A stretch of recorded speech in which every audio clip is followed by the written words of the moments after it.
আহমেদাবাদ বিপর্যয় মৃত্যু মিছিল, আজ ফের উদ্ধার দেহাংশ। ধ্বংসাবশেষ সরানোর সময় উদ্ধার দেহাংশ। আহমেদাবাদ বিপর্যয়ের 3 দিন পরও চলছে উদ্ধার কাজ।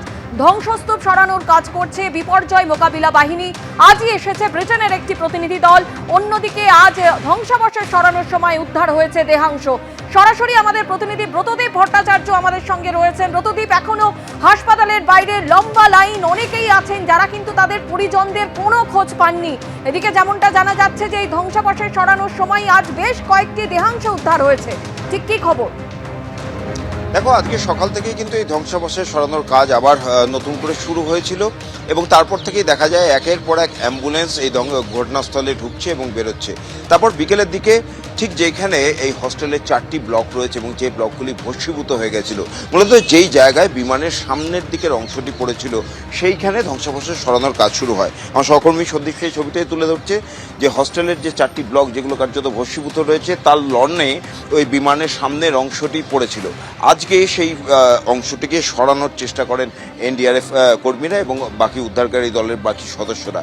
এই পে লোডার দিয়ে সেই অংশটিকে তোলা হয় এবং সেটা তুলতেই তার নিচের থেকে কিন্তু দেহাংশ উদ্ধার হয়।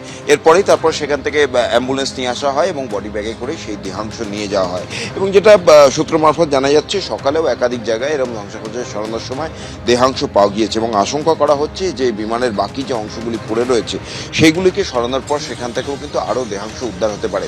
আমরা যারা এখানকার বাসিন্দা ছিলেন, যারা আবাসিক ছিলেন এই হস্টেলের, তাদের অনেকের সঙ্গেই কথা বলেছি। তারা আজকে সকাল থেকে নিজেদের যা অবশিষ্ট রয়েছে এই হস্টেলের ভিতর, যেগুলো ভস্মীভূত হয়নি বা আগুনের থেকে বেঁচে গিয়েছে, সেগুলো নিয়ে যাওয়ার কাজ করছে না। তারা বলছেন যে হস্টেলের ভেতর ঢুকলেই সেখান থেকে কিন্তু পচা দুর্গন্ধ পাচ্ছেন তারা, অর্থাৎ সেখানেও কিন্তু আরও দেহাংশ থাকতে পারে এমনটাই আশঙ্কা করা হচ্ছে।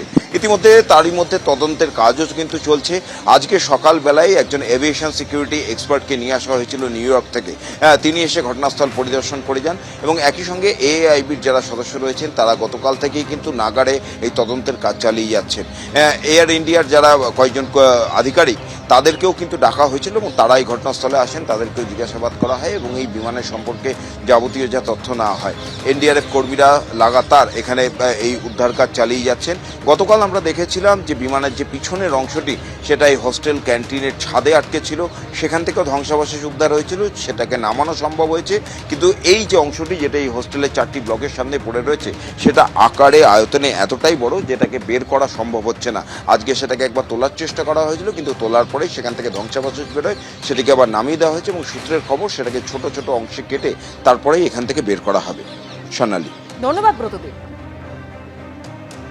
আর অন্যদিকে এখনো ডিএনএ রিপোর্টের অপেক্ষায় রয়েছেন স্বজনহারারা। এখনো তাদের পরিজনের দেহ তারা হাতে পাননি, তাই অপেক্ষায় রয়েছেন তারা। মর্গে রয়েছে শয়ে শয়ে দেহ। ঘটনার 3 দিন পরও মৃতদেহ চিহ্নিত করা যায়নি। তুলে ধরেছেন প্রতিবেদন আমাদের প্রতিনিধি অর্ণব মুখোপাধ্যায়। দেখুন।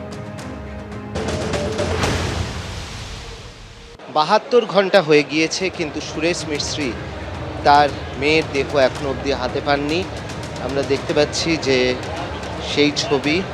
सुरेश जी 72 आवर्स तो हो गया, आप उस दिन बोल रहे थे, लेकिन 72 आवर्स तो हो गया, फिर भी कुछ आज वो लोग बोलते हैं कि जब दिए तो उसके बाद से 72 आवर्स गिनने, 3 दिन गिनने का मतलब आज का दिन गिना जाएगा। तो कुछ मैचिंग हुआ, ऐसा कुछ नहीं बोला? ऐसा कुछ नहीं बोला, वो जिसका मैच होता है उसको देते जा रहे हैं, ऐसा बोल दिया है उसने।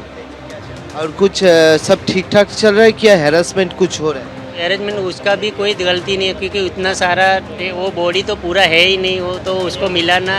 हमारा तो हो गया डीएनए, वो आ गया रिपोर्ट, पर जो बॉडी का उसको कौन सा पार्ट है किसका है वो तो अभी कुछ मालूम ही नहीं है ना किसी को कि कौन सा पार्ट है, क्या आएगा, हमको क्या मिलेगा वो हमें भी पता नहीं है ना। मैचिंग का रिपोर्ट अभी तक नहीं आया। সুতরাং এখনো অবধি দেহ তারা হাতে পাননি, আর সেই কারণেই দাঁড়িয়ে রয়েছেন এই মর্চুয়ারি কমপ্লেক্সের সামনে।